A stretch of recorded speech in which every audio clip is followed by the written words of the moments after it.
সবাইকে আন্তরিক শুভেচ্ছা জানিয়ে আজকে আরো একটি আলোচনা নিয়ে আপনাদের মাঝে উপস্থিত হয়েছি।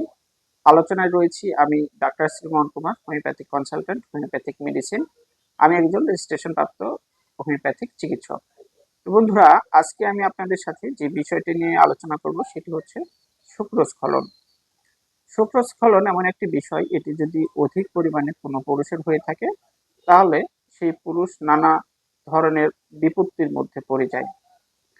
অধিক শুক্রস্খলনের ফলে লিঙ্গের উত্থান না হওয়া যে সমস্যা সেটি লক্ষ্য করা যায়, ধ্বজভঙ্গের সমস্যা লক্ষ্য করা যায় এবং লিঙ্গের যে শিথিলতা এই সমস্যাটি কিন্তু হয়ে থাকে।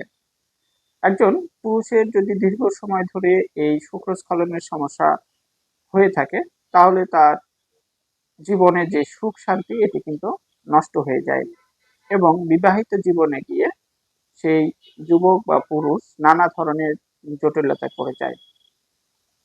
তো শুক্রস্খলনের বিভিন্ন লক্ষণ রয়েছে এবং লক্ষণ ভেদে হোমিওপ্যাথিক ঔষধে কিন্তু আলাদা হয়ে থাকে।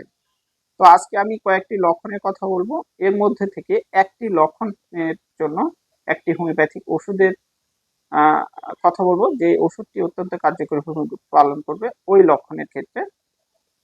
তো শুক্রস্খলনের যে লক্ষণগুলো রয়েছে তার মধ্যে প্রথমে যেটি বলবো সেটি হচ্ছে ইন্দ্রিয়ের উত্তেজনার কারণে অনেক ব্যক্তিরই কিন্তু এটি হয়ে থাকে, যে ইন্দ্রিয়ের উত্তেজনা অর্থাৎ প্যারিসের উত্তেজনা হলেই শুক্রস্খলন হচ্ছে, এটি কিন্তু একটি লক্ষণ।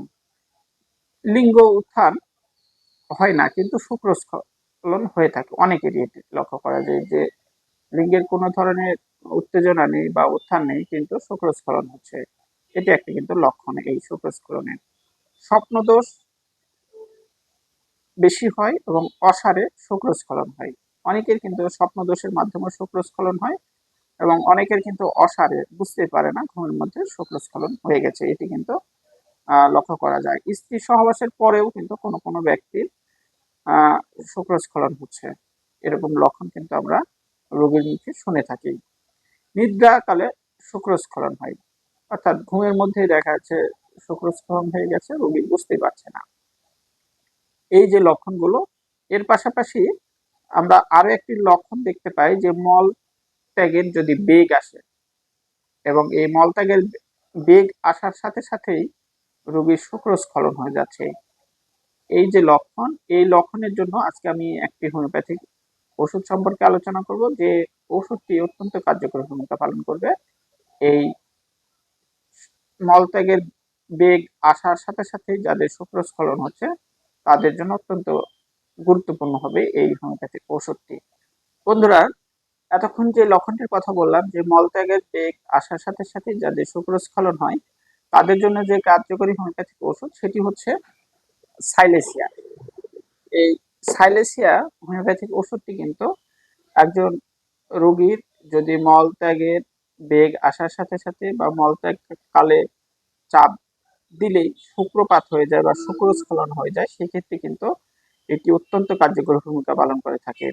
এই সাইলেসিয়া হোমিওপ্যাথিক ওষুধটি ব্যবহারের জন্য আরো যে লক্ষণগুলোর প্রতি নজর রাখতে হবে বা মিল থাকতে হবে সেটি হচ্ছে যে এই রোগীগুলো দুর্বল হয় এবং আহ দুর্বল চিত্ত হয়ে থাকে এবং উদ্বিগ্ন হয়ে থাকে, অর্থাৎ শারীরিক দুর্বলতা থাকে এবং তার যে উদ্বেগের যে বিষয়টি সেটি কিন্তু খুব বেশি থাকে।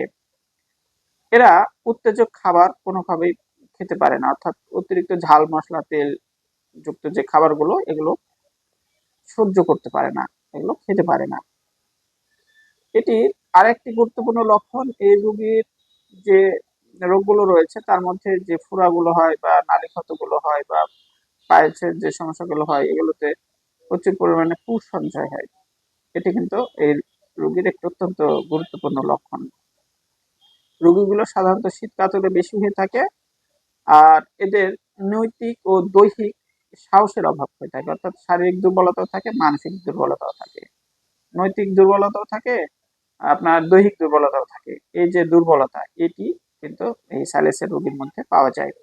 মিষ্টি ও গরম খাদ্য পছন্দ করে না, এরা মিষ্টি খাবারও পছন্দ করে না, গরম খাবারও পছন্দ করে না, সবসময় ঠান্ডা খাবারগুলো বেশি পছন্দ করে থাকে।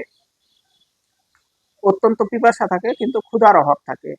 এই রোগীগুলোর পিপাসা বেশি থাকে কিন্তু ক্ষুধা কম থাকে। এই যে লক্ষণ, এবং মলত্যাগকালে এদের শুক্রস্খলন হয়ে যায়। অর্থাৎ মল থেকে চাপ দিলেই এদের শুক্রস্খলন অর্থাৎ বীর্যপাত ঘটে যায়। এই যে লক্ষণটি, এই লক্ষণটির সাথে যদি মিল থাকে সেক্ষেত্রে এই সাইলেসিয়া হোমিওপ্যাথিক ওষুধটি কিন্তু খুবই কার্যকরী ভূমিকা পালন করে থাকে এবং খুবই ভালো কাজ দেয়। তো বন্ধুরা, আমি যে লক্ষণগুলো বললাম এবং এই সাইলেসিয়া ওষুধটি ব্যবহারের জন্য যে লক্ষণগুলোর কথা বললাম, এই লক্ষণগুলো যদি কোনো রোগীর মধ্যে মিল থাকে সেক্ষেত্রে কিন্তু এই সাইলেসিয়া হোমিওপ্যাথিক ওষুধটি ব্যবহার করা যেতে পারে। ওষুধটি ব্যবহারের আগে একজন রেজিস্ট্রেশন প্রাপ্ত অভিজ্ঞ হোমিওপ্যাথিক চিকিৎসকের পরামর্শ নিয়ে সেবন করতে পারেন, অথবা আমার সাথে যোগাযোগ করতে পারেন। আমার মুখে বলা নাম্বার 01750295397, এই নাম্বারে যোগাযোগ করলে আমার সাথে যোগাযোগ করতে পারবেন। তো বন্ধুরা, আজকের আলোচনা আর দীর্ঘস্থায়ী করব না। পরবর্তীতে আরো কোনো গুরুত্বপূর্ণ আলোচনা নিয়ে আপনাদের মাঝে আবারও উপস্থিত হব। সে পর্যন্ত যে যেখানে আছেন ভালো থাকবেন, সুস্থ থাকবেন। আমার স্বস্তি হোমি হলের সাথেই থাকবেন। ধন্যবাদ সবাইকে।